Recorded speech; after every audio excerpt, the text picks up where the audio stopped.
NRB ব্যাংকের ১৩তম বছর পূর্তি পেরিয়ে তারা ১৪তম বছরে পদার্পণ করতে যাচ্ছে। এই উপলক্ষে ব্যাংকটির যে সম্ভাবনা এবং সেই সঙ্গে ব্যাংকটির যে ভবিষ্যৎ পরিকল্পনা সেসব বিষয় নিয়ে আমরা কথা বলবো। সেই সঙ্গে আমাদের আলোচনায় উঠে আসবে দেশের সামগ্রিক ব্যাংক খাতের সমস্যা সম্ভাবনার কথাও। আজ আমরা অতিথি হিসেবে পেয়েছি এনআরবি ব্যাংকের ব্যবস্থাপনা পরিচালক এবং প্রধান নির্বাহী কর্মকর্তা জনাব তারেক রিয়াজ খান। জি, আপনাকে স্বাগত জানাচ্ছি আমাদের এই আলোচনায়। ধন্যবাদ আপনাকে। যে কথাটি আমি শুরুতে বলছিলাম যে দেখতে দেখতে তো আমরা দেখলাম যে এনআরবি ব্যাংক ১৩ বছর পার করে এখন ১৪তম বছরে পদার্পণ করতে যাচ্ছে। তো আপনার কাছে একটু জানতে চাই শুরুতে ব্যাংকটার আসলে শুরুর কিংবা যাত্রার যে গল্পটা সেটি আসলে একটু যদি দর্শকদেরকে একটু স্মরণ করিয়ে দেন। জি, আপনাকে ধন্যবাদ আপনার এই কোয়েশ্চেনের জন্য। এনআরবি ব্যাংক পিএলসির যাত্রা শুরু হয়েছিল ২০১৩ সালে। তো এটারও আগের কিছু আমাদের গল্প আছে যে বাংলাদেশের এনআরবি ডায়াসপোরা যারা non resident Bangladeshis residing abroad, এনাদের ভিতরে অনেক এন্টারপ্রেনার আছেন, অনেক বড় এন্টারপ্রেনার আছেন, বহু বছর ধরে বাইরে আছেন।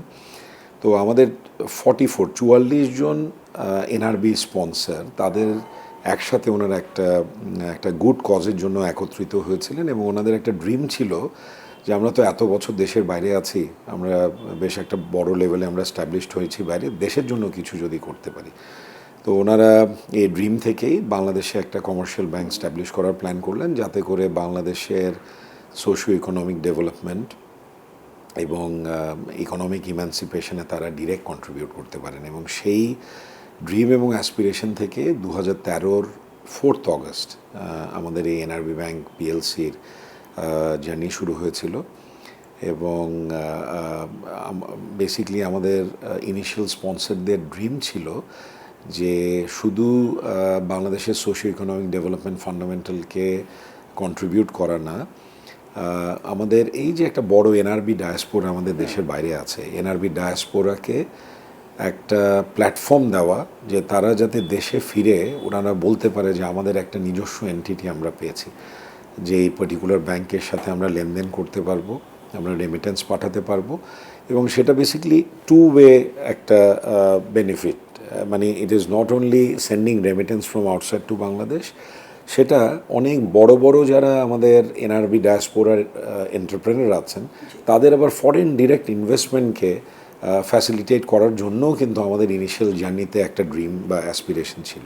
বাট কালের বিবর্তনে আমরা আসলে ওখান থেকে হয়তোবা একটু সরে গিয়ে আমরা মূল ধারার শিডিউল কমার্শিয়াল ব্যাংক হিসেবে নিজে আবির্ভূত হয়েছি।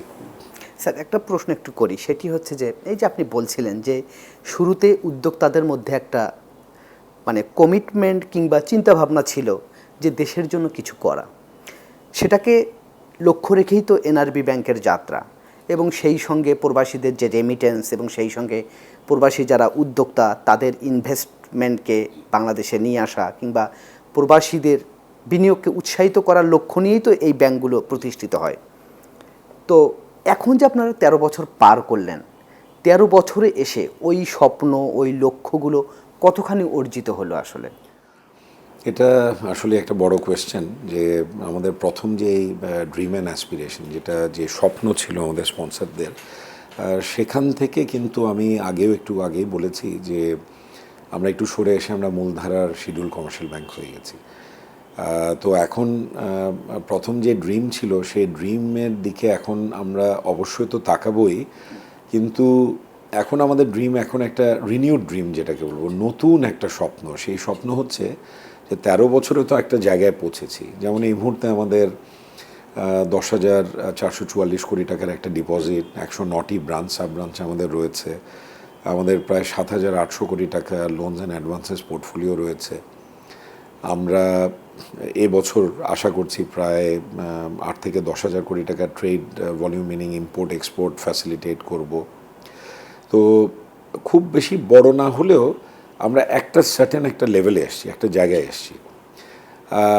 এখন আমরা আসলে ভবিষ্যতের দিকে তাকাচ্ছি যে আমরা কি এখানেই বসে থাকবো, কিংবা ওই শুধু আমাদের যে ছোট একটা মানে আঙ্গিকে যে আমরা চিন্তা করছিলাম যে এনআরবি ডায়াসপোরাকে ফ্যাসিলিটেট করব, নাকি আমরা এই পুরো প্ল্যাটফর্মটাকে আরও ব্রডেন করব, যাতে করে আমরা আমাদের বাংলাদেশের যে সমষ্টিগত উন্নয়ন এবং অর্থনৈতিক উন্নয়ন সেটার ভেতরে আপনার সিএমএসএমই, যেটাকে কটেজ মাইক্রো স্মলের সব মিলে মূলধারার অর্থনীতির সাথে মূলধারার সম্পৃক্ত। অর্থনীতির সাথে সম্পৃক্ত হওয়া, এবং আরেকটা বড় যে ড্রিমের দিকে আমরা এখন মানে আমরা একটু নিজেদেরকে রিস্ট্র্যাটেজাইজ করেছি, সেটা হচ্ছে অ্যাজ পার্ট অফ আমাদের এই রেগুলেটরের ক্যাশলেস বাংলাদেশ ক্যাম্পেইনের পার্ট হিসেবে ডিজিটাল ট্রান্সফরমেশন এবং এই প্রযুক্তিগত উন্নয়নের মাধ্যমে মানুষের কাছে পৌঁছে যাওয়া, মানুষের দোরগোড়ায় পৌঁছে যাওয়া, মানুষের দোরগোড়ায় পৌঁছে গিয়ে তাদের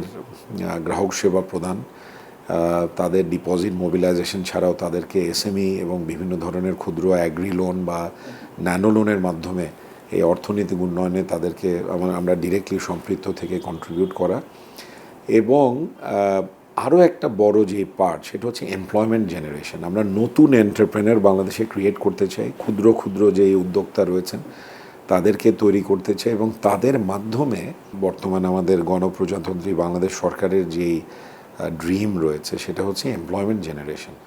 যে আপনারা সবাই জানবেন যে আমাদের রিসেন্টলি যেই একটা through free and fair election আমাদের যে ইলেক্টেড গভর্নমেন্ট আমরা পেয়েছি, ওনাদেরও ম্যানিফেস্টোতে আছে যে আগামী 5 বছরে 10 মিলিয়ন মিনিং 1 কোটি এমপ্লয়মেন্ট জেনারেশন তৈরি করা।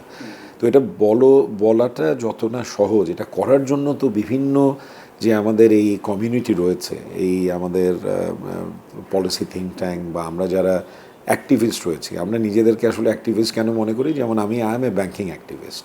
সো আমাদের জাতির প্রতি একটা দায়বদ্ধতা রয়েছে, এবং ওই দায়বদ্ধতার পার্ট হিসেবে আমরা সেই কাজগুলো করতে চাই, যাতে করে আমাদের এই ছোট আঙ্গিকে, এই ছোট, আমরা তো মানে compare to many large players বা বড় ব্যাংকের তুলনায় অনেক ছোট ব্যাংক, বাট আমরা আমাদের নিজস্ব জায়গায় থেকে নিজস্ব সক্ষমতা বা নিজস্ব যেই ক্যাপেবিলিটি রয়েছে সেটাকে কাজে লাগিয়ে কিন্তু এমপ্লয়মেন্ট জেনারেশন করে আমাদের দেশের এই সোশিও ইকোনমিক ডেভেলপমেন্ট আমরা কন্ট্রোল